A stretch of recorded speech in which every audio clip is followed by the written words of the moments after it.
t'écoute. Alors, l'histoire d'Haïti est une histoire épique.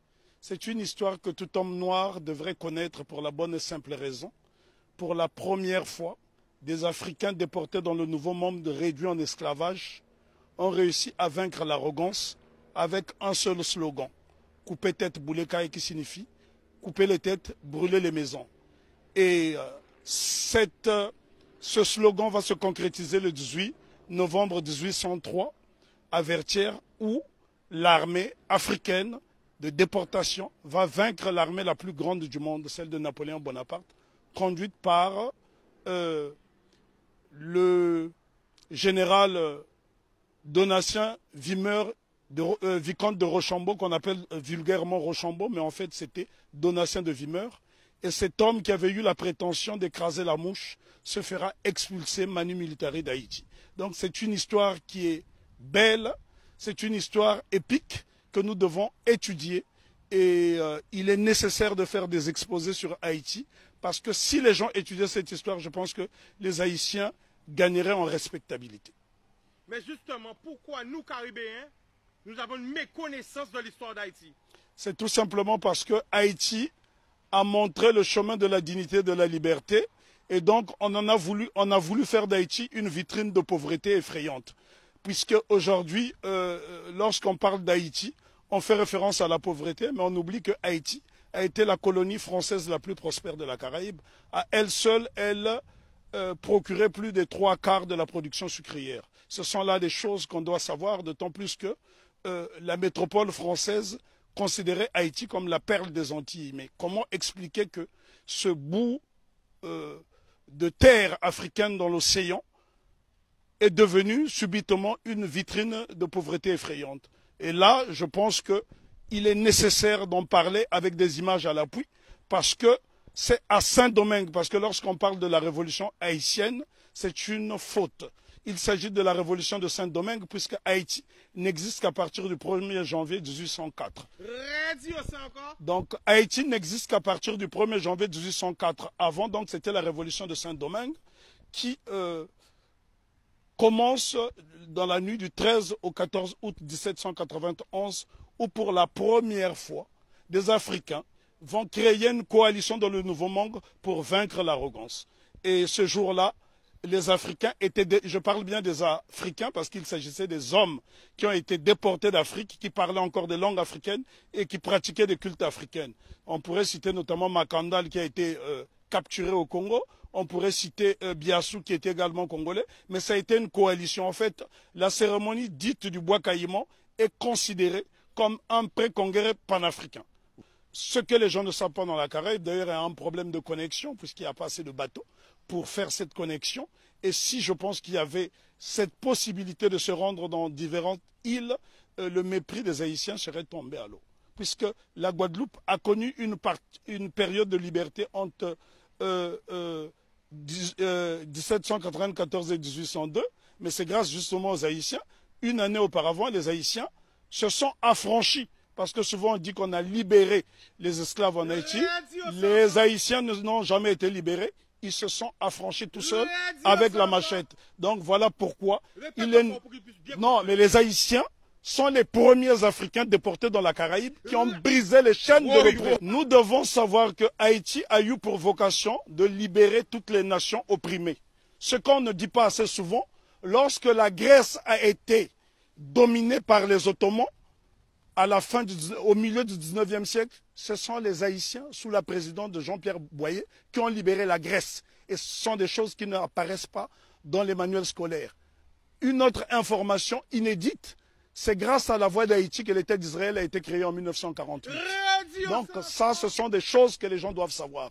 Haïti a été le pays le plus démocratique du monde, puisque toute personne qui arrivait sur le sol haïtien était considérée comme nègre. Donc tous les opprimés de la planète trouvaient refuge en Haïti. Et ce pays est devenu aujourd'hui une vitrine effrayante de la pauvreté. Je suis obligé d'insister sur le mot de vitrine, parce qu'il a subi un blocus qu'aucune nation n'avait subi. Imaginez-vous qu'une petite île comme Haïti a été victime du syndicat des empires coloniaux qui était constitué du Danemark, de la France, de l'Espagne, de l'Angleterre, des États-Unis d'Amérique, de la Hollande, de la Suède, parce que toutes ces nations ne voulaient pas voir une nation indépendance nègre. Et souvent on dit de Haïti que ça a été la première république nègre. Non, Haïti n'a jamais été une première république nègre, ça a été un empire africain reconstitué, puisque l'empereur Jean-Jacques Dessalines va se faire couronner empereur Jacques Ier. Donc c'est la noblesse africaine. Attends. Ben, en tout cas, il y a beaucoup de choses à dire sur Haïti.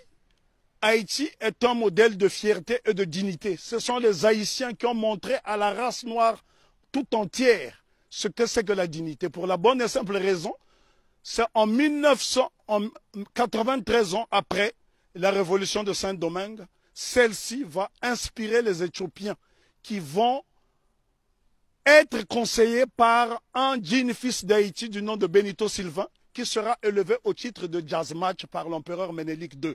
Lorsqu'on parle de la bataille d'Adoua, ce qu'on oublie de mentionner, c'est que l'empereur Ménélique II, qui a mis fin à l'impérialisme sur le continent africain, en tout cas c'est lui qui a signé l'acte de décès de l'impérialisme sur le continent africain le 1er mars 1896, 93 ans après la révolution de Saint-Domingue, eh c'est un Haïtien du nom de Benito Sylvain qui le conseille. Donc ce sont des choses à savoir et à intégrer.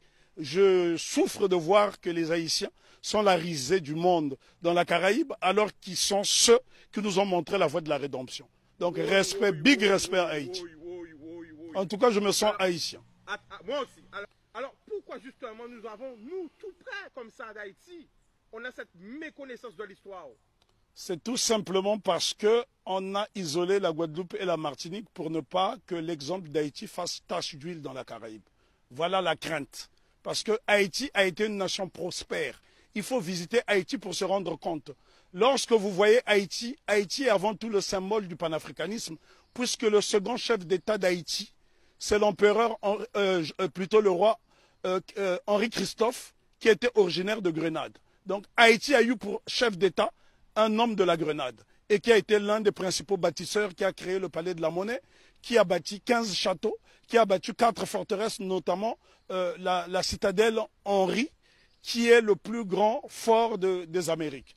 Et ce bâtiment est tellement beau qu'il faut le voir depuis le ciel pour en apprécier, pour apprécier l'ouvrage d'art que c'est. Parce que n'oubliez pas que deux édifices essentiellement ont défié le temps. La citadelle Henri et le palais de Sans-Souci, qui avait 365 portes et fenêtres. Ça veut dire que le roi Henri Christophe pouvait se permettre d'ouvrir une porte, une fenêtre par jour pendant toute l'année. Et c'est pour vous dire à quel point, et les architectes étaient tous noirs. Si vous allez par exemple dans la ville de Kenskoff, vous trouverez le fort Alexandre et le fort Jacques qui sont reliés par un tunnel, et c'est à 1200 mètres d'altitude. La question qu'on doit se poser, comment les Africains déportés à Saint-Domingue ont pu construire ces édifices qui ont défié le temps? Aujourd'hui, lorsque vous voyez un cyclone dans la Caraïbe, il suffit d'un petit cyclone pour que les maisons s'envolent, alors que les Africains ont fait exploser leur génie pendant la période de captivité. Bien que les Haïtiens se sont affranchis dès 1793, parce qu'il ne faut pas croire à ce que les historiens disent en faisant croire que les Haïtiens ont été libérés. Non. Lorsque les négriers sont arrivés, les Haïtiens étaient déjà libres, puisqu'ils avaient lancé ce fameux slogan « Coupez tête, boulet caille ». Et il y a un homme dont on ne parle pas, on parle souvent de Toussaint Louverture, qui fut le plus grand des généraux nègres de tous les temps. On parle de Jean-Jacques Dessalines, je dis béni soit leur nom pour l'éternité, mais seulement il y a un jeune colonel qui s'est battu âprement lors de la bataille de Vertières, c'est Capois-la-Mort, François Capois-la-Mort, qui a défié les canons de l'insolence, les canons de l'arrogance en disant « j'aime la mort ». Et Capois, on le retrouve sur le billet de Sangourde en Haïti. Ce sont là des éléments essentiels que nous devons connaître afin d'aller vers l'émancipation définitive. Alors, en résumé, pour parler d'Haïti. On ne peut pas résumer l'histoire d'Haïti, elle est trop belle, elle est trop grande, elle est trop belle. L'histoire d'Haïti, oui, on ne peut pas résumer l'histoire d'Haïti. Haïti, on doit en parler avec passion. Moi, je suis né sur le continent africain, mais je suis né au Congo, mais ce sont les Haïtiens qui m'ont montré le chemin de la liberté, parce que lorsque le Congo, aujourd'hui dit démocratique, accède à l'indépendance le 30 juin 1960, la Belgique tente de saboter l'indépendance de cette jeune nation. Et ce sont les Haïtiens qui vont venir par souci de panafricanisme aider le Premier ministre Patrice Lumumba qui malheureusement sera assassiné 6 mois plus tard. Ce sont les Haïtiens qui ont brisé le blocus de la France en Guinée. Ce sont les Haïtiens qui ont bloqué le blocus de la Belgique en République démocratique du Congo. Donc nous sommes redevables tous en Haïti. Parce que lorsque je parle d'Haïti, je suis dans un temps second. Je suis en transe. On ne peut pas parler d'Haïti de façon légère parce que cette révolution est la première depuis que nous avons perdu l'initiative historique. C'est la première qui est victorieuse parce qu'il y a eu des révolutions aux États-Unis. Il y en a eu au Brésil, notamment avec la création du Quilombo de Palmarès au Brésil avec Zumbi. Mais sauf que toutes ces révolutions dans la Caraïbe ont été étouffées. Si vous allez par exemple en Antigua, vous avez un village qui s'appelle Liberté où les Africains se sont affranchis très tôt. Mais toutes ces tentatives de souveraineté n'ont pas été concrétisées. Donc ce sont les Haïtiens qui vont pérenniser. N'oublions pas que Haïti sera envahi pendant 29 ans par les États-Unis d'Amérique pour punir cette nation d'avoir vaincu les Blancs. C'est Haïti qui a libéré l'Amérique latine avec Simon Bolivar. Et encore lorsqu'on dit que c'est Haïti qui a libéré, ce n'est qu'une partie d'Haïti puisqu'à cette époque, Haïti était divisé en deux.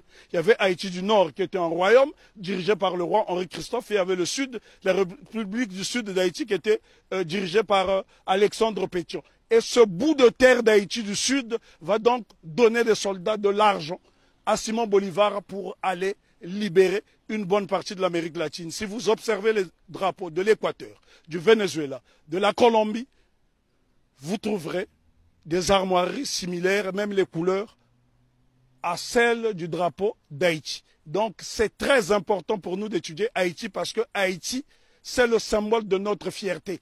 Et les gens dans la Caraïbe doivent intégrer cette notion. Si les Haïtiens n'avaient pas lancé ce slogan « Coupez tête boulet caille » qui a fait trembler le monde entier, ben, probablement que l'abolition de l'esclavage aurait eu lieu peut-être plus tardivement. Est-ce que tu peux nous donner des exemples de pays? Parce que là, on est en direct. L'exemple que je peux vous donner. Quel pays a été aidé par Haïti?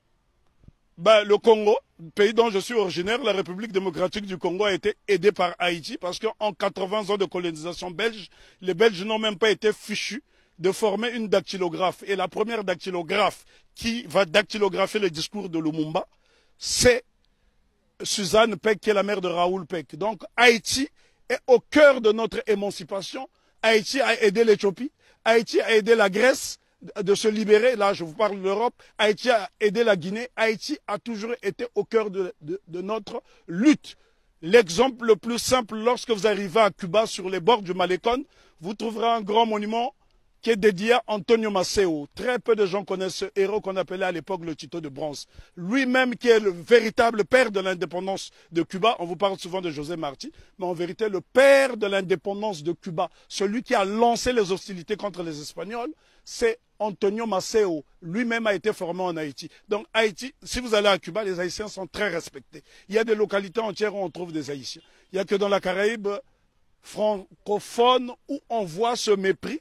La raison est que Haïti a vaincu le maître. Et quand on a vaincu le maître, les serviteurs finissent par avoir la haine de celui qui a vaincu le maître. Parce qu'on ne peut pas comprendre que les Haïtiens et les Guadeloupéens ont le même patrimoine génétique et que ces mêmes frères et sœurs de cette partie de la Caraïbe puissent avoir du mépris pour les Haïtiens. Les Haïtiens sont ceux-là qui incarnent la noblesse. Lorsqu'on parle de la pyramide, ceux qui sont au sommet de la pyramide, ce sont les Haïtiens et puis les Éthiopiens parce qu'ils ont été des nations invincibles.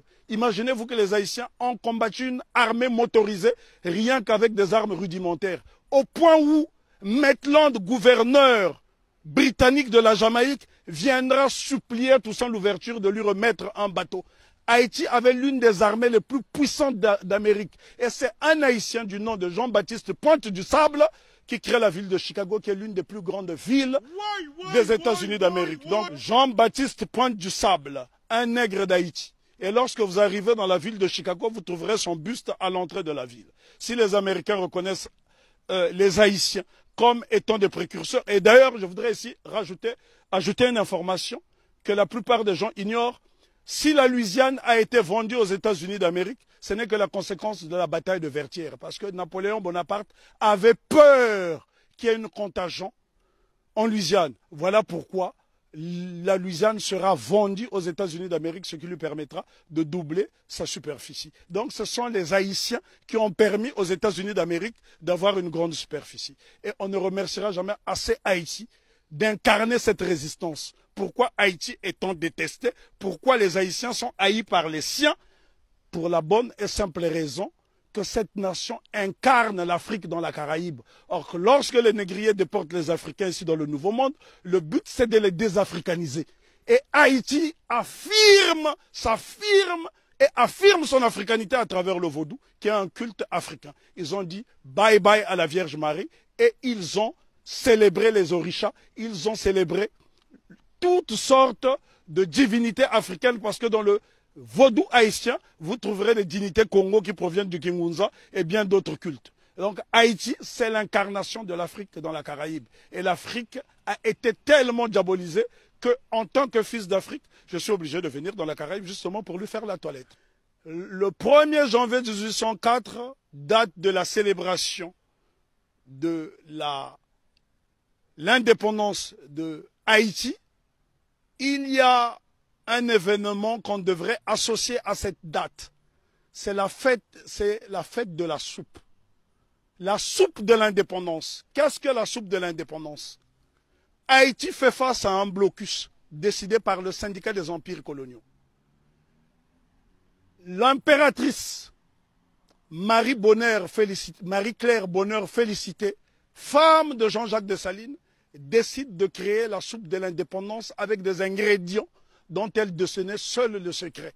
Ces ingrédients permettaient aux Haïtiens qui, pendant la période de famine, de résister et de ne pas perdre des calories. Donc ça, ce sont des choses à savoir.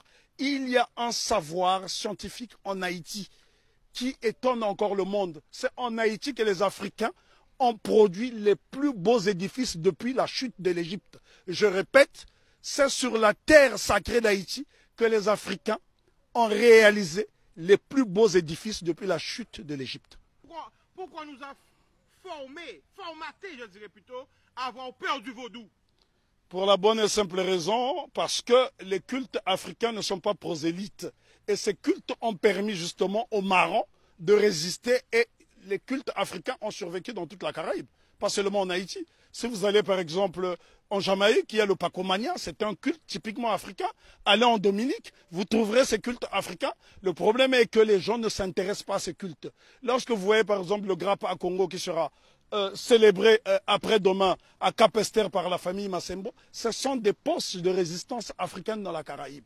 Et dire simplement à mes frères et sœurs de la Caraïbe que n'ayez pas peur d'Haïti, faites-en une source parce que l'eau qui provient de la source haïtienne est intarissable et cette eau est tellement limpide qu'elle nous permettra d'avoir une vision claire et nette. Nous ne pouvons pas juger Haïti à travers des lunettes du négrier.